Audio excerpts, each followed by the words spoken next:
Barbie dream house. Barbie dream house. You were just talking about TV. I want to turn on the TV. Tennessee. Look at how I'm living. And I get to run it quick. I'm living. I'm taking what I'm giving. Just look at how I'm living. Hey y'all, so I just wanted to show you my new shirt. This is thebomb.com. Head over to Permanent Pastures Farm on their page. They got these. We're sitting here, and Liv and I drove out this morning, and we were going to do a little bit of work and just hang out, just the two of us. Right, baby? And we got a little farm set, something for to play with. And then Mom showed up. Hi. And sister was here. Who else was here? Oh, we found the rabbits. The rabbits have been out for how long, Libby? I don't know. 1 week. They've been out of the enclosure for a week. So we're sitting here, and I didn't even realize it was going to storm this weekend. I had to come out here and get some information in regards to getting power across the road. Daddy, look, the clouds are moving. Yeah, they're moving fast. So getting power across the road, you guys can see this storm rolling in. But we were trying to negotiate the power.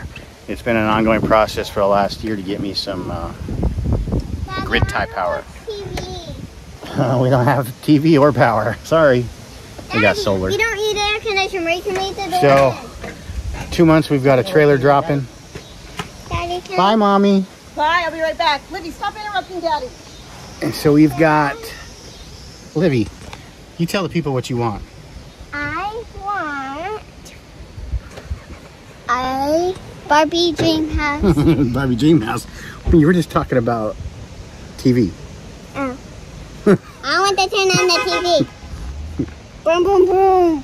All right, so the rabbits have been playing underneath the cars, and Liv's been chasing them around. Anyway, back to what I was talking about. So I've been trying for the last year to get power here. There's two landowners which I could go directly across their land, and one is easier than the other as far as how many poles I got to put up and whatnot. So I was going to try to do the path of least resistance, and needless to say, that one was a no-go earlier this year. And then the secondary one was right down the road, and it was one more pole, two more poles, something like that, a little bit more cleanup work to get through. They're both about 200 plus feet long, just to come across and actually do all the dirt, not dirt work, but the mulching and removing the forestry, trees, because it's all forest, you know, just like everything around us. The leaves are falling down. Yeah. Like look at this, guys. Look at all these leaves. They're like starting to fall all down because of the wind. Like, even our path is full of leaves. Yeah, in the forest, huh? Yeah. But yeah, so we're sitting here just watching this storm come in, and I'm trying to figure out what I'm gonna do for power, and I'm gonna try to figure out another path that I can come down and kind of get some power. I mean, in order for me to suffice what I need for solar, for the house, the shop, and everything else, and a constant, there's the rabbit.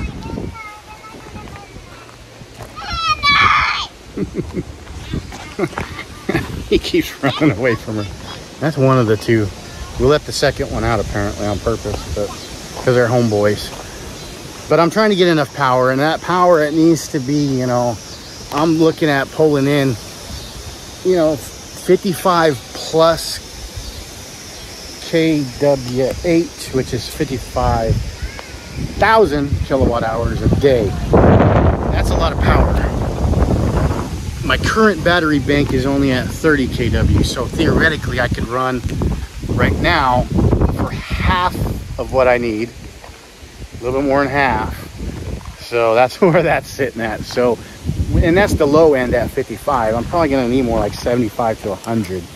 And by that 100, it's because we have the freeze dryer as well that needs to make sure that it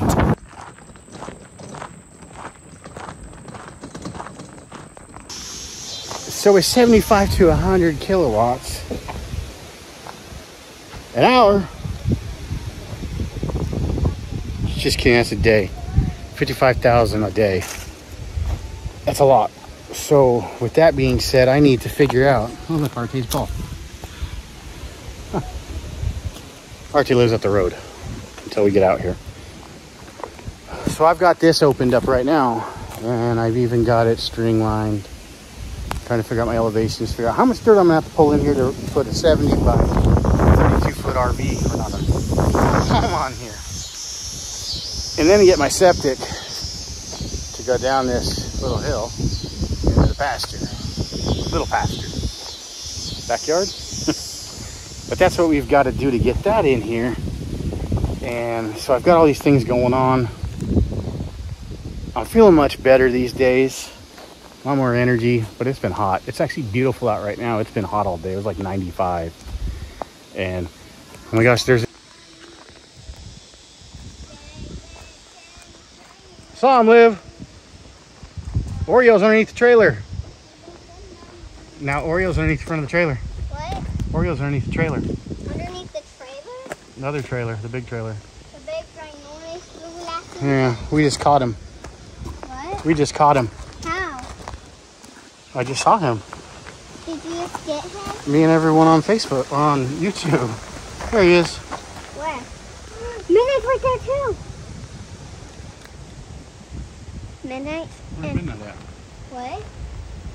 Oh, there's Midnight. Yeah, see, they live under the trailer. Why? They're both right here. What are they doing? Making sure each other is okay. So let's jump back to the lots of power. I've got to get a power source in here if we plan to run our freeze dryers. Otherwise, we're going to have to rent space in town someplace. And that costs more money. So with that being said, I have another alternative option, which would require me to go 40 foot wide by close to 1,000 feet through my forest. I could do it two ways, underground and above ground. Above ground, I know for sure they pay for the poles. Underground, I don't think they have the capabilities or want to spend the money to go and put it for 1,000 feet underground. He's running around chasing. But I don't have the resources myself. That's a lot of money in cable for 1,000 foot. At 11 bucks a foot or 12 bucks a foot, 15 bucks a foot, whatever it might be. It's going to be expensive. So I'm at a crossroads. Do I spend another 15 grand on my own power? Do I spend 15 more grand? Oh, I got my dreidels going. 15 grand on some what's a leaf cotton? A web. Or do I spend that money on my own power or underground, and I'll have to do a lot of the work to even get it at that cost. So it's a major dilemma. I mean, that's where we're at right now. Hopefully this storm actually comes in and gives some of this cooling relief. It's been up over 100 for the last few days. The storm just rolled through outside of Columbia at the other house, and it's just rolling through right now. It's weird. It's actually going north to south. Usually don't get north to south stuff. Usually comes from the south, southwest, or just straight across. But that's all I got for you tonight. Make sure you guys hit that like and subscribe button down there, and stay tuned because I've got queued up 7 or 8 videos from times past of awesome, amazing work that we've been doing around here. And this is well before when I wasn't actually in the right state of mind to start doing much of anything. So I finally got around and I edited a bunch of them. Just got to put some sound and do some tweaks to them. But you'll see those start to come out now, filter out, and we'll get caught back up to where we need to be and where we're actually at. Tell them all bye, Livy.